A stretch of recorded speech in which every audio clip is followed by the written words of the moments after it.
우리가 지난주까지는 이사야서를 통해서 복음의 비밀이 무엇인지, 또 그 복음의 비밀을 위해서 남겨진 그루터기가 무엇인지, 그래서 왜 이스라엘 민족이 포로가 될 수밖에 없었고 남유다 북이스라엘로 나뉘어질 수밖에 없었고 왜 멸망의 길을 갈 수밖에 없었는지의 이유와 그 회복의 비밀과 또 그들이 포로에서 돌아왔을 때 황폐한 그 땅에 우리가 소망을 어디에 두고 살아야 하는지에 대해서 봤습니다. 이제 이번 주부터 사도행전을 보려 합니다. 사도행전 속에는 두 가지 의미가 크죠. 그냥 우리가 한자로 풀면 사도들의 행진, 즉 사도들의 하나님 되심이, 예수님이 그리스도 되심을 증거하는 사도들의 발자취. 또 우리가 신학적인 용어로 볼 때는 사도행전을 뭐라고 얘기하죠? 성령행전이라고 얘기합니다. 무슨 말이냐? 그 사도들의 걸음걸음 속에, 그 사도들의 만남 속에 많은 핍박과 문제와 속국되어 있는 황폐화된 그 현장 속에 그루터기로 부름받은 사도들, 그들 속에 하나님의 역사, 끊임없이 계속 구원의 역사가 일어날 수밖에 없는 그들의 발자취. 그래서 사도행전입니다. 모든 하나님의 자녀는 사도로 부름받았습니다. 목사님만 이 일을 해야 되냐? 그 얘기가 아니에요. 그래서 사도행전을 통해 저희가 이번에는 어떤 포인트로 좀 볼 거냐? 내 인생의 발자취 속에 어떤 하나님의 역사, 무엇을 가지고 무엇을 보며 무엇을 위해 살아가야 하는지 이사야서에 이어서 보자면 하나님이 회복하겠다고 얘기하셔서 포로에서 회복돼 왔는데 황폐했어요. 아무것도 없어 전쟁에서. 근데 하나님은 뭐라고 말씀하시냐? 교회를 세워라. 성전을 세우고 그 현장 속에 하나님이 모든 것을 회복하시겠다고 얘기하거든요. 진짜 여러분의 인생이 무엇을 바라보고 무엇을 가지고 어떤 내용을 가지고 살아가야 하는지. 그래서 사도행전을 통해 이번에는 물론 전도의 관점에서도 봐야 하지만 단순히 그게 아니라 여러분의 인생의 관점에서 조금. 그래서 내가 정말 누려야 될 것이 무엇인지,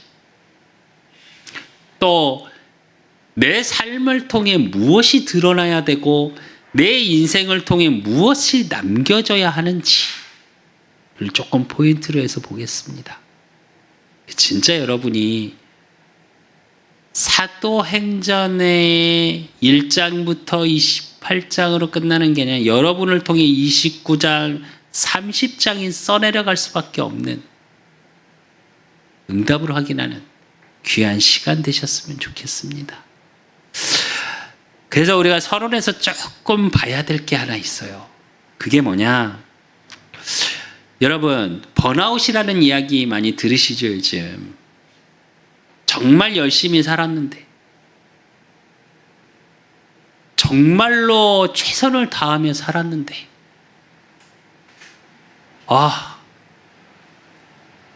내 인생 뭐지?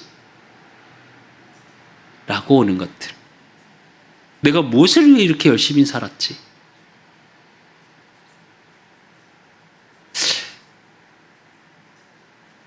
열심히 살고 노력하며 살았는데 왜 많은 사람들이 번아웃을 이야기할까요?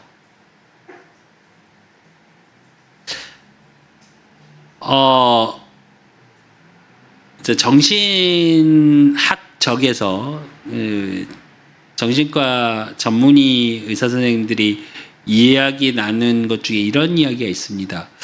번아웃 직전에 느끼는 5가지가 있답니다. 그게 뭐냐?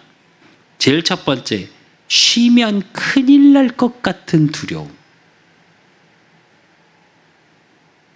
두 번째로 해야 할 일을 안 해서 오는 죄책감. 내 뜻대로 안 될 때 오는 조급함. 그리고 반드시 잘해야 한다는 강박.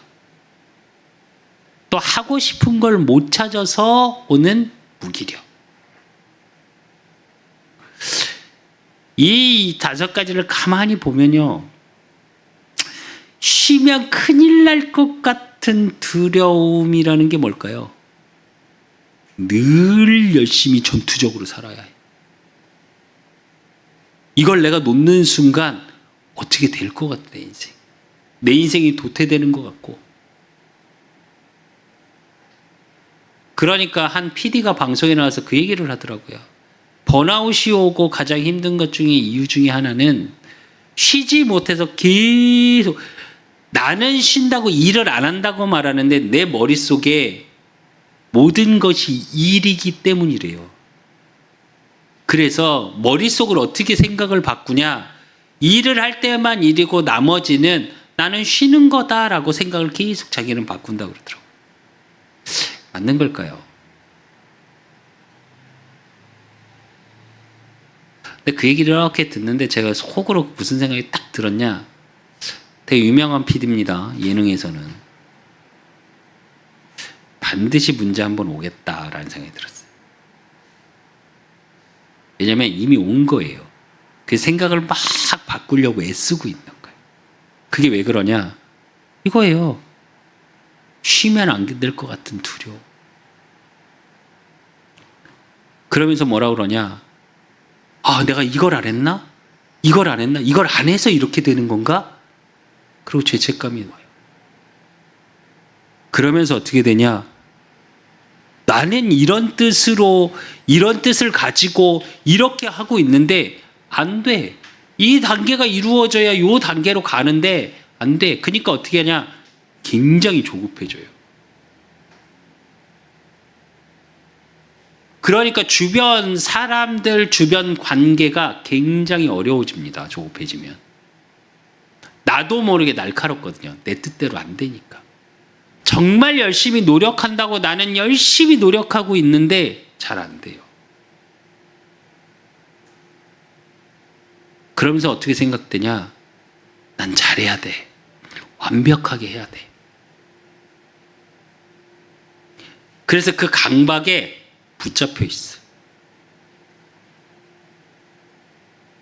그러다 보니까 내가 뜻을 가지고 무언가 생각을 가지고 아 이렇게 살아야지 이렇게 될 거야. 그리고 이걸 위해서 이렇게 살 거야. 나 이렇게 열심히 살았어. 하고 와봤는데 어느 날 봤더니 어떻게 해요? 내가 하고 싶은 게 아니었어. 왜? 행복하질 않아. 그러니까 어떠냐? 놔버려요. 무엇을 해야 될지, 무엇을 하고 싶은지 헷갈려. 생각, 마음이 방황 속에 있어요. 근데 이게 왜 그러냐? 내 인생의 내 삶의 목표가 돈을 그냥 많이 버는 거. 성공해서 명예를 쌓는 거. 그러면서 우리는 뭐라고 얘기하냐? 내 가족과 내 주변 사람을 행복하기 위해서 이렇게 산다고 표현해요. 그러면서 내 삶의 개인의 내 삶의 의미를 어디다 두냐? 거기다 둬요. 행복하기 위해서 산다? 모든 사람이 행복하고자 하죠. 그러면서 요즘 그런 얘기들 많이 하시죠. 개인마다 행복의 의미는 다 다르다.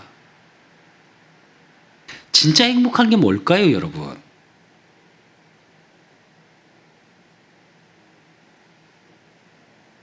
무엇 때문에 행복하십니까, 여러분은?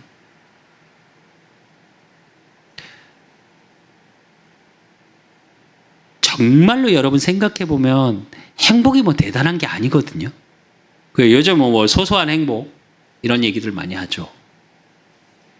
맛있는 걸 먹을 때 지난주에 우리 막내가 지금 군대가 있는데 잠깐 병원을 나와야 돼서 제가 잠깐 그리고 이제 병원을 갔다가 점심 먹고 이제 다시 부대로 복귀를 해주면서 이야기하는데 차를 타고 이렇게 오는데 하늘을 보면서 이래요. 와, 아빠 하늘이 이뻐 이러더라고요. 그래서 제가 그랬습니다. 여러분 다 아시듯이 군대가 있는 하늘이 더 이쁘지 않을까요? 아니 그렇잖아요. 서울 하늘보다 강원도 하늘이 더 이쁘거든요. 산속에서 보는 하늘이 훨씬 더 이쁩니다. 사실은 자연 친화적이고. 그래서 제가 그랬습니다. 야, 네 부대에서 보는 하늘이 더 깨끗하지 않냐? 했더니 우리 막내가 뭐랬냐면 어디서 보냐, 누구랑 보냐에 따라서 다른 것 같아. 그래요. 누구와에 있냐? 맛있는 걸 먹고 좋은 자연을 볼 때도 누구와 먹고 누구와 보냐가 다르겠죠. 그것도 행복하지 않을까요? 내가 사랑하는 사람과 맛있는 걸 먹고 내가 사랑하는 사람과 좋은 자연을 바라보고 바다를 바라보고 우리가 그래서 여행도 가잖아요. 그리고 그걸 함께 나누고 저도 그렇습니다. 제가 우리 아들들하고 우리 영예사모하고 뭐 이렇게 같이 이렇게 다니면 전 너무 행복해요. 근데 우리는 그 행복의 조건이 되게 많아요. 돈도 있어야 되고 성공도 해야 되고 또 많은 걸 가져야 되고 좋은 집에 있어야 되고 좋은 차를 타야 되고 그러니까 상대방도 나를 이해해줘야 되고 내가 힘들 때는 상대방도 이렇게 해줘야 되고 이상하게 행복의 조건들이 많아요. 뭐 이렇게 갖춰야 되는 게 많을까요?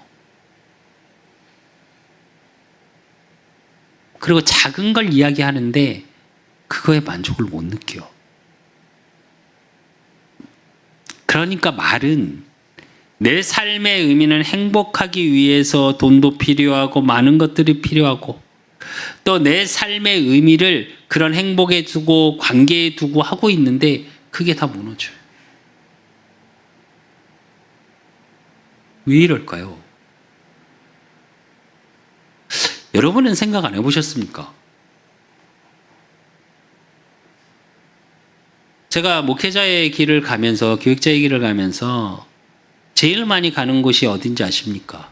물론 좋은 곳도 많이 가는데 제일 많이 가는 장례식장이에요. 그러면 장례 뭐 임종 예배, 입관 예배 뭐 이렇게 예배를 다 드립니다. 그때마다 느끼는 게 하나 있어요. 그게 뭐냐? 뭘 굳이 그렇게 아둥바둥 살았을까요? 여러분 열심히 사시잖아요. 아둥바둥 무언가를 위해 살아. 그걸 한마디로 딱 함축적으로 얘기하면 대부분의 사람은 행복이라는 단어를 써요. 근데 그 행복을 위해서 행복하지가 않아. 되게 아이러니한데 그래요, 많은 사람들이. 그게 왜 그런지 아십니까? 정말 행복하기 위해서 열심히 사는데 그 열심이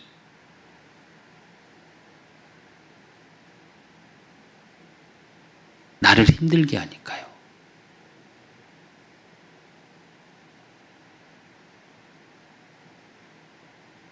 정확히 얘기하면요. 내 삶의 목표, 내 인생의 의미에 분명한 걸 찾지 못해요. 생각보다 많은 사람들이. 또 요즘 세대는 어떻게 말하냐? 태어났으니까 사는 거래요. 맞는 말이죠. 그러면 행복하게 살아야 되잖아요. 근데 그 행복의 의미를 몰라. 필요한 조건만 찾아. 이렇게 많은 사람들이 갈등하고 그거에 대해서 이야기를 하고 그래서 나온 게 인문학, 철학, 과학, 의료, 정치 이게 다 거기서 나온 거예요. 행복하자니까 질병도 없어야 되고 행복하자니까 많은 사람이 공통적으로 지켜야 될 법규도 있어야 되고 그래서 법도 나오고 그러다 보니까 인간이 조금 편하게 행복해지기 위해서 나와져 있는 게 과학이요. 몸이 자꾸 아프니까 불행하니까 그걸 좀 안 아프게 해줄 수 있는 게 나온 게 의학이요. 또 정신, 마음 그런 부분에 조금 편안하게 우리가 때로는 웃을 수 있고 웃을 일이 없어도 웃어야 되고 그렇게 만들어진 게 뭐요? 영화나 문화요.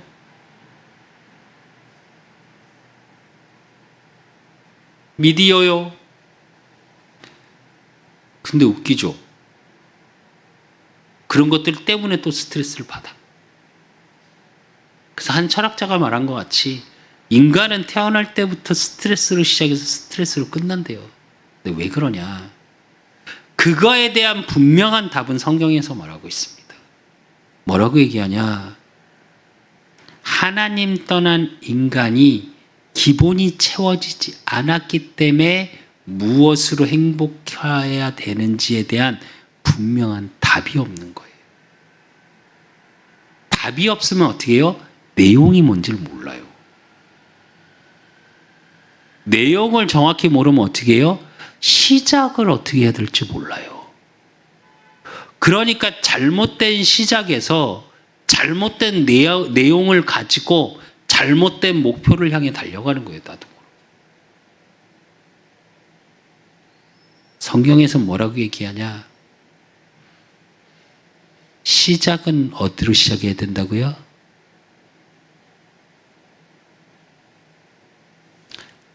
영적인 회복에서 시작돼야 된다고. 영적인 존재가 영적인 걸 잊어버리니까 보이는 것만 쫓다가 진짜 보여지는 행복만 보여지다가 진짜 행복을 알지도 못하고 평안을 알지도 못하고 방황하는 인생이 돼버린 거예요. 그래서 어떻게 해야 되냐? 하나님을 만나는 영적인 회복부터 되어져야 돼요. 그 영적인 회복이 되어지면 어떻게 되어지냐? 너희 몸이 성전인 것과 성령이 너희 안에 거하심을 알지 못하느냐? 하나님이 내 안에 내용이 분명해지겠죠. 그러니까 무엇 속에 있어야 하는지 내용이 거기에는 무궁무진한 것들이 있겠죠.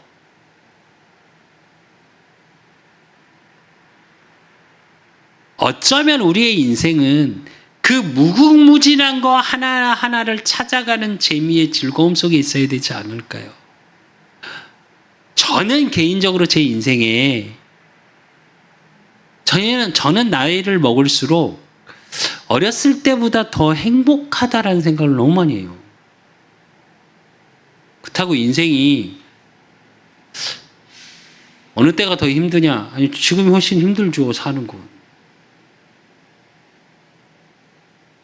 지치죠. 어제도 밖에서 막 일을 하는데 땀이 어느 정도 눈에 너무 많이 들어가서 요즘 눈곱이 너무 많이 껴서 퇴근하고 오는데 이게 눈이 잘 안 보여요. 뿌얘져 갖고 자꾸. 요즘 자꾸 눈이 안 좋은데. 네. 무릎도 안 좋아. 얼마 전에 어깨 다쳐가지고 어깨도 안 좋아. 발목은 운동할 때 다쳤으니까 또 조금 무리하면 안 좋아. 힘들죠.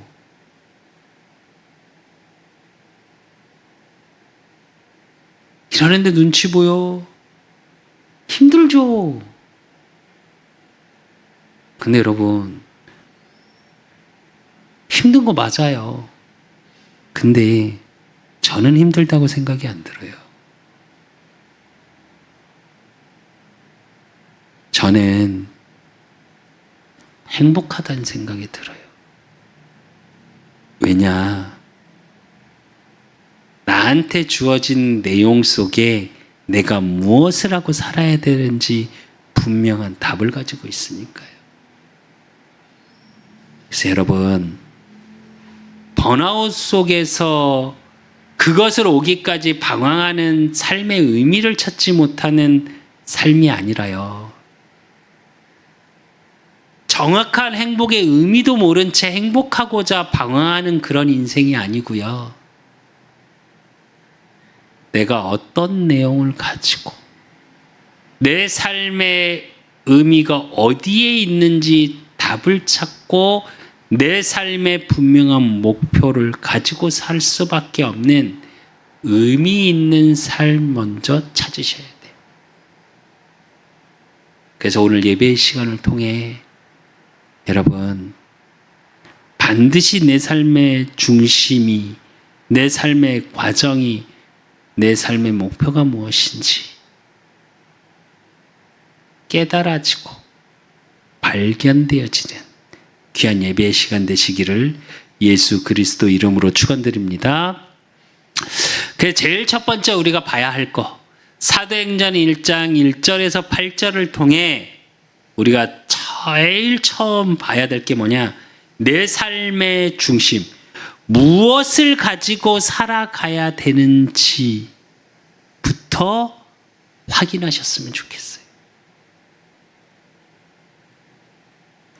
그래서 오늘 사도행전 1장 1절에서 2절에 보면 데오빌러여 내가 먼저 쓴 글에는 무릇 예수께서 행하시며 가르치시기를 시작하신부터 그가 택하신 사도들에게 성령으로 명하시고 승천하신 날까지의 일을 기록하였노라 그럽니다.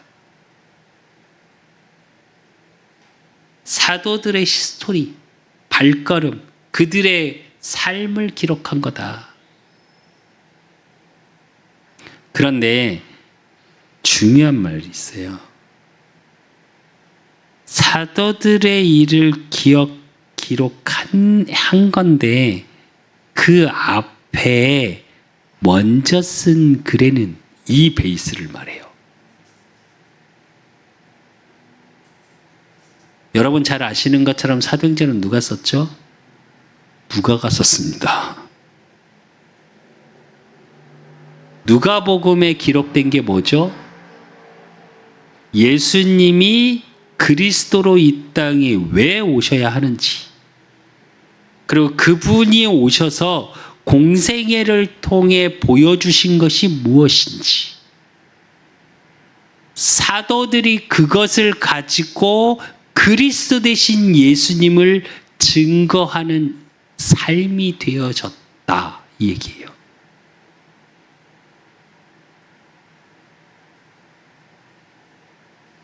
이게 제일 중요합니다. 진짜 여러분의 인생에 여러분 안에 있는 게 무엇이냐고. 내 인생 삶을 살아가는데 어떤 중심을 가지고 살아가시냐.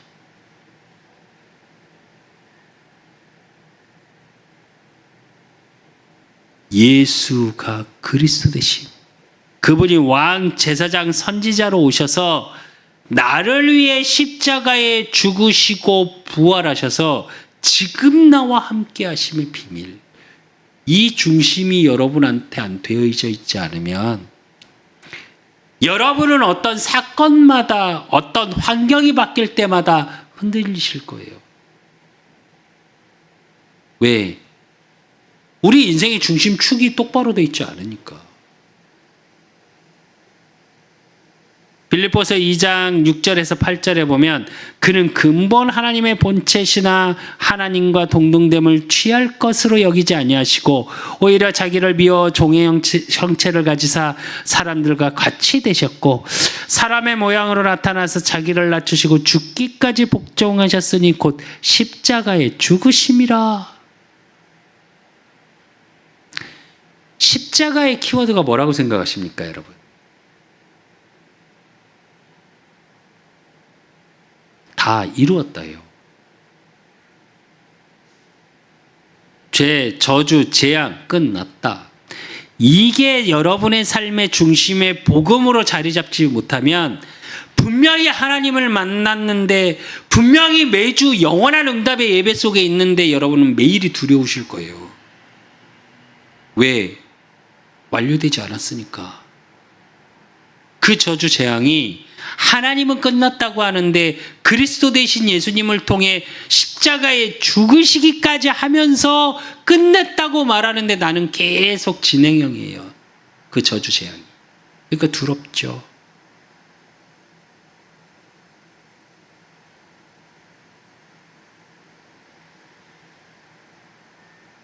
이게 되어져야 여러분. 로마서 8장 9절에서 10절. 만일 너희 속에 하나님의 가시면 너희가 육신에 있지 아니하고 영에 있나니 누구든지 그리스도의 영이 없으면 그리스도의 사람이 아니라 또 그리스도께서 너희 안에 계시면 몸은 죄로 말미암아 죽은 것이나 영은 의로 말미암아 살아있는 것이니라 이래요. 그리스도가 내 안에 계셔야 여러분의 인생의 중심이 그리스도여야 살아있는 인생이 돼요. 안 그러면 여러분 죽은 인생이 돼요.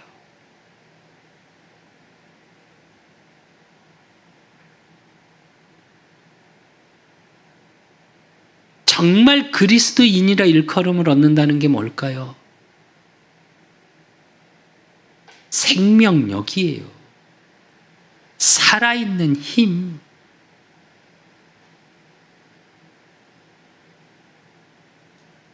갈라디아서 4장 6절에서 7절에 보면 너희가 아들임으로 하나님이 그 아들의 영을 우리 마음 가운데 보내사 아빠 아버지라 부르게 하셨느니라. 그러므로 내가 이후로는 종이 아니요 아들이니 아들이면 하나님으로 말미암아 유업을 받을 자니라 이래요. 살아있어야 유업을 받죠. 유업받은 자라는 게 어떤 건지 아십니까 여러분?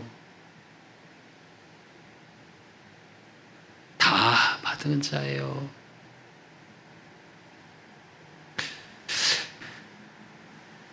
이게 되지 않으면 어떻게 되는지 아십니까?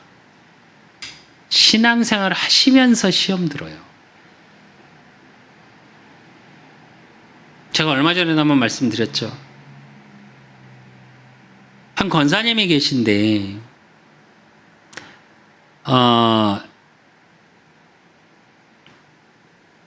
그 부모님이 안 계시고 형제자매가 없이 혼자 이렇게 자라시다가 결혼을 하셨어요. 그래서 참 열심히 하셨어요. 우리로 말로 신앙생활을. 그러다가 교회가 이렇고 저렇고 얘기하더니 자녀도 낳고 결혼하시고 그랬었는데 어느 날 갑자기 예배를 안 오시더라고요.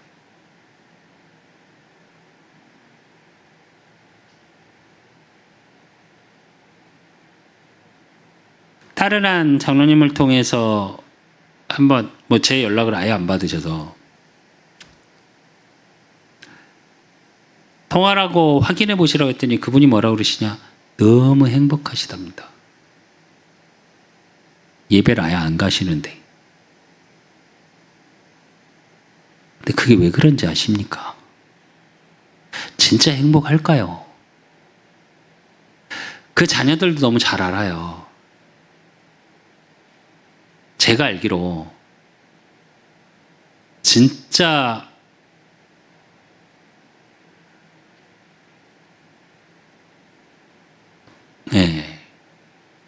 많은 것이 힘들어하던 아이들이었거든요. 근데 그 모든 게 어디서 왔냐 사실은 그 권사님 때문이에요. 그 남편분도 제가 만나서 이야기를 하면 너무 힘들대요. 다 자기한테 미룬다고.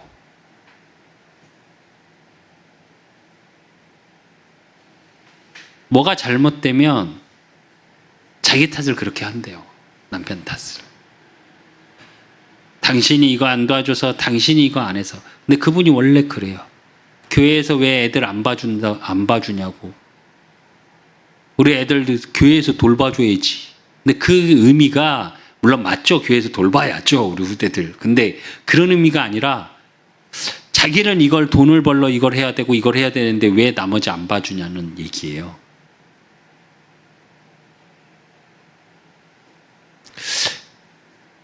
왜 이렇게 되는지 아십니까? 삶의 중심이 복음으로 되어 있지 않으니까요.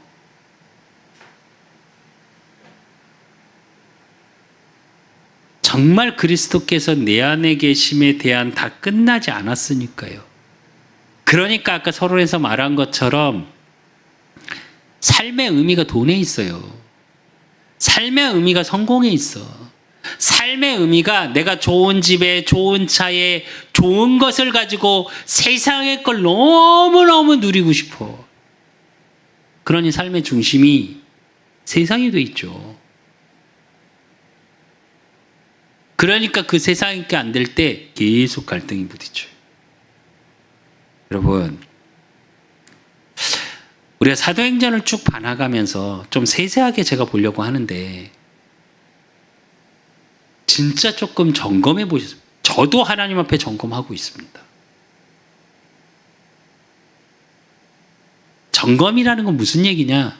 내가 잘했냐 잘못했냐 정죄하라는 의미가 아니에요, 여러분. 회복하라는 얘기죠. 회복되어지면 되죠. 그러려면 어떻게 해야 돼요? 내가 안 되고 있고 잘못되어 있는 게 확인돼야죠. 그래야 바꾸죠. 그게 뭔지조차 모르니까 헤매잖아요, 우리가. 제일 첫 번째 우리가 봐야 될 게 뭐냐? 내 삶의 중심이 어떻게 되어 있는지 한번 확인하셨으면 좋겠어요. 그리고 두 번째 봐야 될 게 뭐냐? 그렇다면 내 삶의 과정은 어느 속에 있어야 할까요, 여러분? 그게 오늘 사도행전 1장 3절이에요. 그가 고난 받으신 후에 십자가 사건이죠. 또한 그들에게 확실한 많은 증거로 친히 살아계심을 나타내사 40일 동안 그들에게 보이시며 하나님 나라의 일을 말씀하시니라 이래요. 이 얘기는 여러분의 인생이 어떠한 일 속에 있어야 하는가예요. 우리의 모든 하루하루는 사건과 일의 연속이죠. 만남 속에, 일을 함 속에 비슷한 것 같고 매일 똑같은 일상 같으나 똑같은 일상은 단 하루도 없습니다. 여러분의 하는 업무가 비슷한 거죠.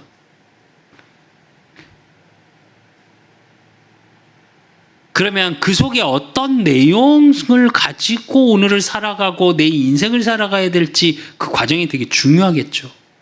그런데 우리의 내 삶의 과정에 관심은 어디가 있냐? 오늘 4절에서 7절 사도와 함께 모이사 그들에게 분배하여 이르시되 예루살렘을 떠나지 말고 내게서 들은 바 아버지께서 약속하신 것을 기다리라.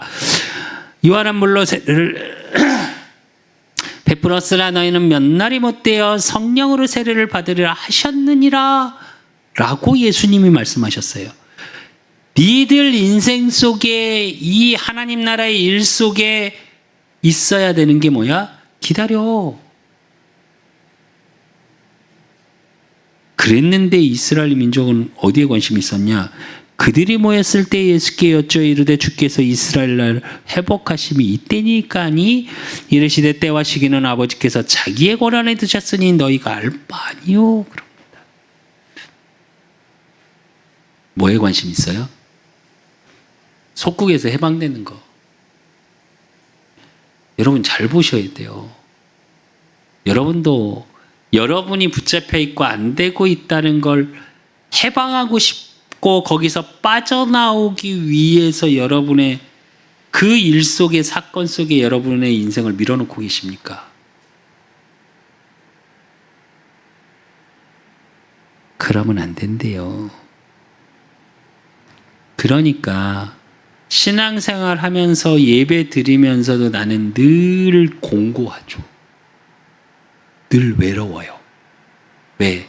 그 인생의 과정을 나의 열심으로 열심히 빠져나와야 하니까요. 여러분은 어떠셔야 되냐? 빌립보서 1장 19절에서 21절. 이것이 너희의 간구와 예수 그리스도의 성령의 도우심으로 나를 구원에 이르게 할 줄을 아는 고로 나의 간절한 기대와 소망을 따라 아무 일에든지 부끄러워하지 아니하고 지금도 전과 같이 온전히 담대하여 살든지 죽든지 내 몸에서 그리스도가 존귀하게 되려 하나니 이는 내가 사는 것이 그리스도니 죽는 것도 유익함이라 이거예요. 내 인생의 내용이 분명하기 때문에, 중심이 분명하기 때문에 성령의 도우심 속으로 들어가셔야 돼요. 나의 열심 속으로 들어가는 게 아니라. 그러면 여러분의 삶의 과정 속에 뭐가 임하냐? 누가복음 17장 20절에서 21절. 바리새인들이 하나님의 나라가 어느 때에 임하나이까 묻건을 예수께서 대답하여 이르시되 하나님의 나라를 볼 수 있게 임하는 것이 아니요 또 여기 있다 저기 있다고도 못하리니 하나님의 나라는 너희 안에 있느니라. 보여지는 외식, 보여지는 규례, 하나님의 나라의 비밀, 성경을 알았다고 얘기하고 하나님을 그렇게 잘 섬긴다고 얘기했던 열심 중에 특심이었던 바리새인들에게 예수님이 하신 말씀이에요.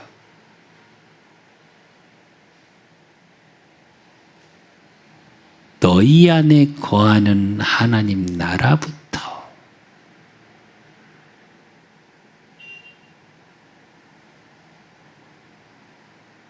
여러분 인생이라 그러니까 물론 여러분의 지난 과거의 모든 것이 발자취가 맞죠. 근데 인생이라 그러니까 여러분은 무엇을 생각하십니까? 제일 먼저 보여지는 인생을 먼저 생각하십니까?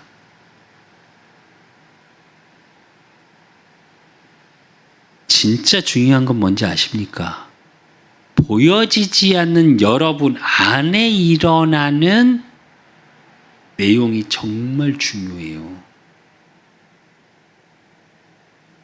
여러분 안에서 변화되는 과정이 있지 아니하면 잠깐은 참아서 견딜 수 있어요. 그런데 어떻게 하냐? 그건 참는 거예요. 언젠가는 터지고 언젠가는 문제 생기고 언젠가는 갈등이 있고 언젠가는 다툼이 일어나요. 여러분 삶의 과정은 어느 속에 있어야 되냐? 온전한 하나님의 나라의 임재. 그렇기 때문에 여러분 안에서 일어나는 그 하나님 나라의 비밀 속에 여러분의 인생을 통해 여러분의 삶의 과거, 오늘, 미래 속에 하나님 나라의 일들이 성취되는 속에 있는 거예요.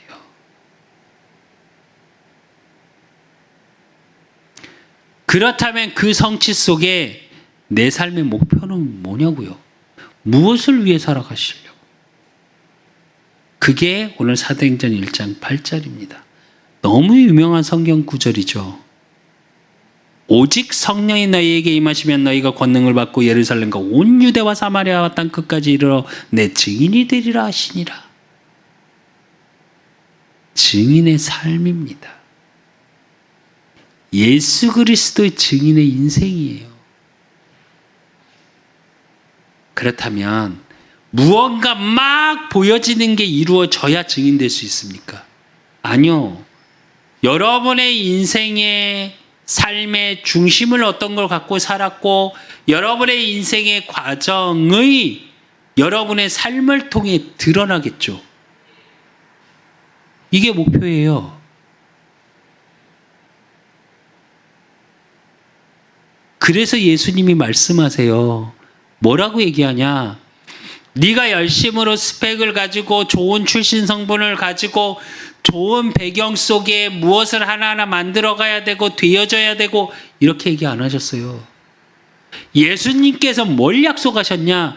요한복음 14장 16절 17절에 보면 내가 아버지께 구하겠으니 그가 또 다른 보혜사를 너희에게 주사 영원토록 너희와 함께 있게 하리니 그는 진리의 영이라 세상은 능히 그를 받지 못하나니 이는 그를 보지도 못하고 알지도 못함이라 그러나 너희는 그를 아나니 그는 너희와 함께 거하시며 또 너희 속에 계시겠음이라 이래요. 보혜사 성령을 주시겠다고 약속하셨어요.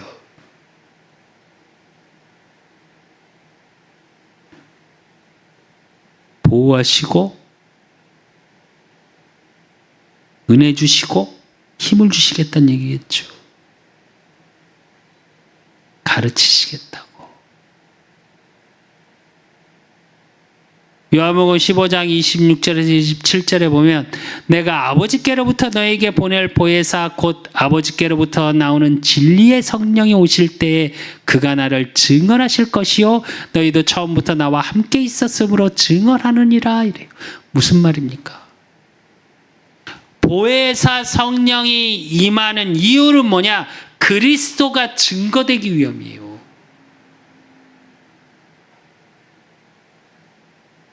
목표를 가지기 위해선 이유가 분명해야 됩니다. 이유가 분명하려면 뭐가 돼야 돼요? 답이 있어야 돼요. 그 이유에 대한 답. 그리고 또 뭐가 있어야 돼요? 그걸 할 수 있는 힘이 있어야겠죠.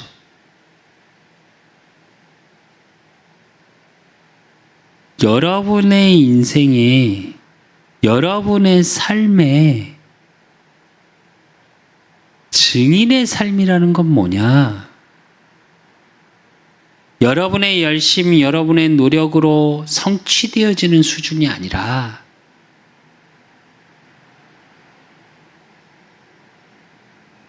하나님,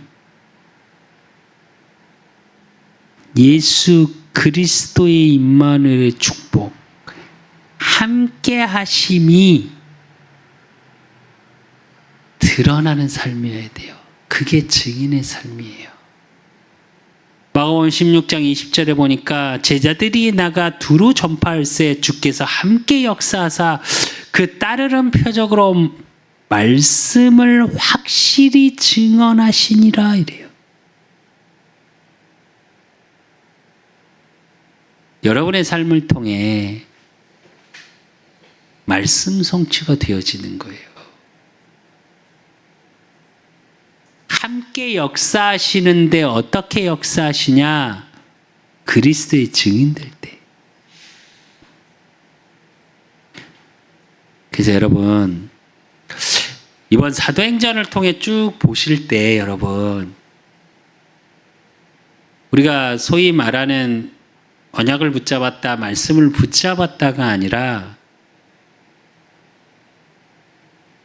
말씀을 투영해서 여러분의 삶을 확인하셨으면 좋겠어요. 그저 전도해야지가 아니라 내 중심에 무엇을 가지고 내가 어떤 내용과 과정을 가지고 어떠한 목표 속에 살아가는지가 정말 확인되셨으면 좋겠어요. 그래서 결론으로 여러분의 인생의 결론과 답을 가지고 새롭게 시작되셨으면 좋겠어요. 그게 사도행전 1장 8절이에요. 오직 성령이 너희에게 임하시고 무슨 얘기냐? 예수 그리스도 구원의 비밀 속에 성령이 너에게 임하시고 오직의 비밀 속에 성령이 임하시고 하나님이 주시는 힘을 가지고 땅 끝까지 이르러 내 증인이 되리라. 여러분의 삶을 통해 그 증인의 삶 구원의 역사가 확인될 수밖에 없는 삶. 전도해야지 막 열심으로 사는 삶이 아니라 내 삶 자체가 전도지가 될 만큼, 내 삶 자체가 여러분의 삶을 통해 어떻게 해요? 따르는 표적이 임하는, 그 표적이 뭐예요? 매주 주시는 강단의 말씀이 여러분의 삶을 통해 확인되는 거예요. 여러분의 삶을 통해 전달되는 거예요. 여러분의 삶을 통해 말씀의 발자취가 되는 거예요. 사도행전처럼.